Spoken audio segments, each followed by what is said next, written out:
Hello po sa inyong lahat mga ka-crypto. Ako po si Pinoy Crypto Trader at sa video na ito ay atin pong pag-uusapan ang tungkol dito kay Cardano or si ADA.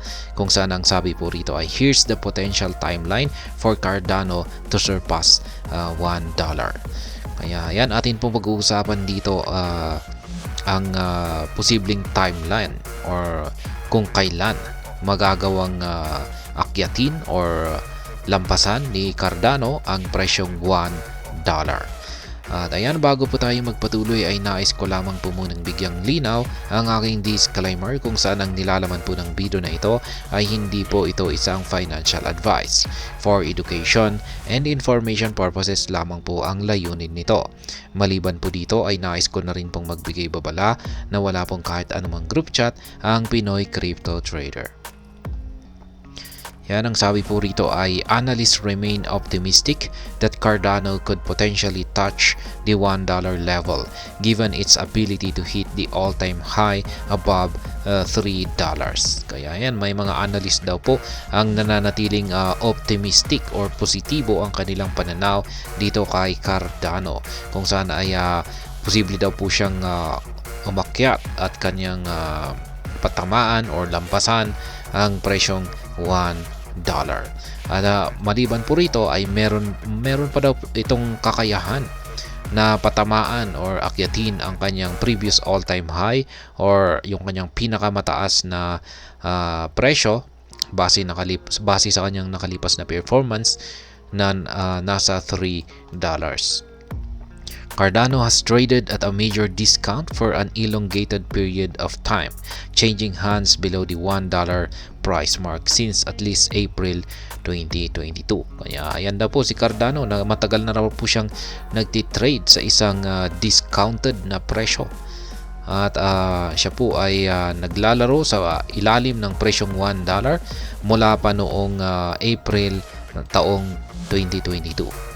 With this price level marking a defined resistance point, there have been many speculations about what the future holds for the coin and the possible timeline it will take to retest this same level. Kaya ayan, may mga iba't ibang mga speculations po, mga forecast, yan kung kailan nga ba magagawang akyatin ni Cardano or kung kailan aakyatin ni Cardano at magre-retest sa kanyang mga presyong ito.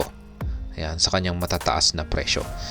Cardano is changing hands for 0.5605, up by 1.57% in the past 24 hours.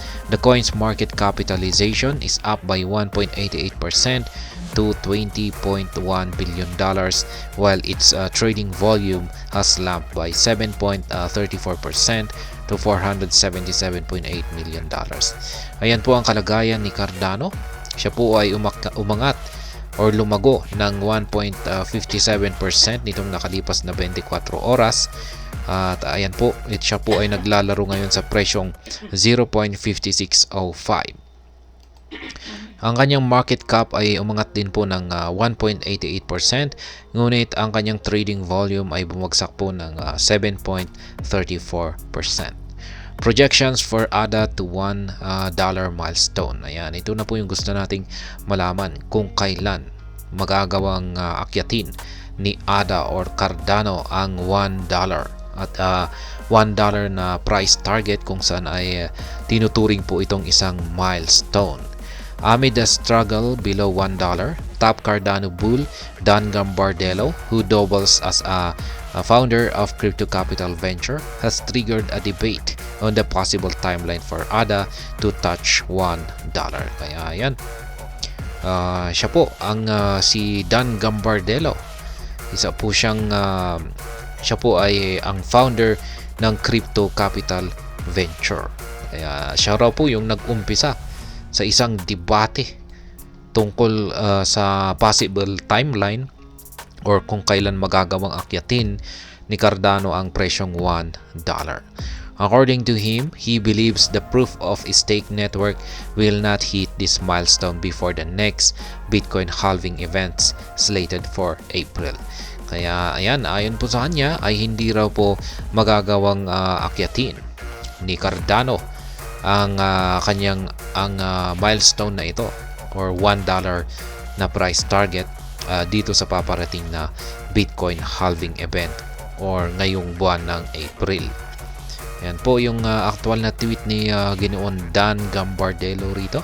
Sabi niya ay, I don't think Cardano will break $1 before Bitcoin halving. If it does, I'll give someone in the comments $1,000 or 1,000 ADA. Yan, ang galing naman nito. Mamimigay daw po siya ng $1,000 po yata ito or $1,000 worth na Cardano.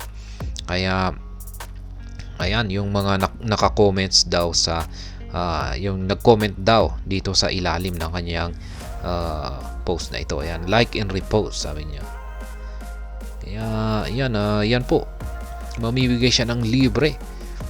Kaya kung sakaling hindi raw nagawang akyatin ni Cardano or basagin ang $1 na presyo, ayan, parang ito ay parang mamimigay lamang siya kung walang kapalit. Siya lang yung parang may talo rito. Pero yung mga makikipag-participate dito ay walang kapalit. Kaya yan, wala namang, subukan lamang natin, try lamang natin na mag-comment dito. Baka pala rin tayo baka tayo yung kanyang bibigyan ng $1,000 na worth ng ADA token. The comment comes on the back of growing speculations surrounding the asset and how it has lagged the broader market amid Bitcoin surge to $50,300, its highest level in about 3 years. The concern hinges on the correlation the altcoin maintains with Bitcoin. Some of these commentators have called attention to the theory that Cardano ought to surge higher amid the Bitcoin rally, given its lower market cap. Ultimately, the stunted growth of Cardano and the projections from AI algorithms like ChatGPT and Google Bard have positioned the minds of enthusiasts to expect more from the coin shortly. Kaya ngayon, maging mga artificial intelligence ay nakatulad po ni ChatGPT at saka Google Bard ay meron po silang bullish na mga projections dito kay Cardano. What AI thinks of the ADA growth trend? Ayan na nga, artificial intelligence. Ano kaya yung kanilang opinion rito or yung kanilang insight yan dito sa paglago ni Cardano? When the Crypto Basic asked Google Bard and ChatGPT what they think the price of ADA will be after the next Bitcoin halving, the former projected an optimistic range of $1.15 to $3, a moderate target of $0.75 to $1.25, and a conservative target of 0.5 and 0.75.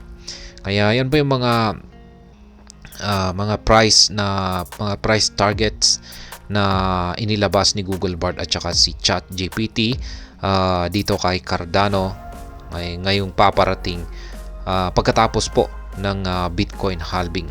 Ayan yung paparating na Bitcoin halving na ito. Kaya yan yung meron po silang tatlong price target dito. Ayan, si Google Bard yung may tatlong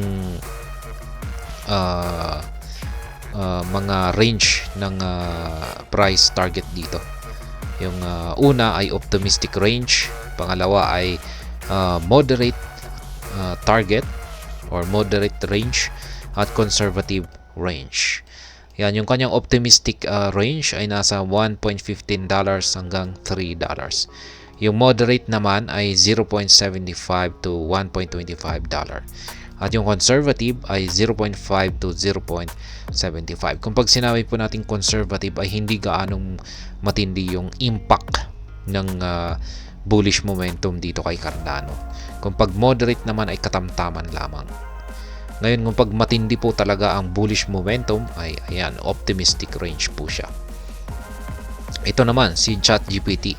ChatGPT was more ambitious as it believes Cardano could soar as high as $5 to $7 with a humble target of $1.5 to $2 post halving. Yan, mas matindi po kasi talaga ang prediction ni ChatGPT kumpara kay Google Bard. Yan, ayon po kay ChatGPT ay posibleng akyatin nito ang napakataas na presyo na $5 hanggang $7. At yan, meron naman po siyang tinatawag na humble target na nasa $1.5 to $2. Yan, sa post-halving po ito. Yan, pagkatapos ng Bitcoin halving. Kaya yan po yung mga possible timeline yan para kay Cardano kung kailan po niya malalampasan or babasagin ang presyong $1. At hanggang dito na lamang po tayo sa video na ito. Sana po ay inyong nagustuhan ang aking paliwanag dito. Kung inyo po itong nagustuhan ay pakiclick lamang po ang like button nito. Para naman po sa mga bago lamang dito, kayo po ay aking inaanyayahan para mag-subscribe. Pakiclick na rin po ang bell icon nito dahil ito po ang siya magsisilbing notification nito sa mga bago kong videos na akin pong ina-upload sa aking YouTube channel na ito. Marami pong salamat sa panonood, ingat po tayo lagi at God bless po sa ating lahat.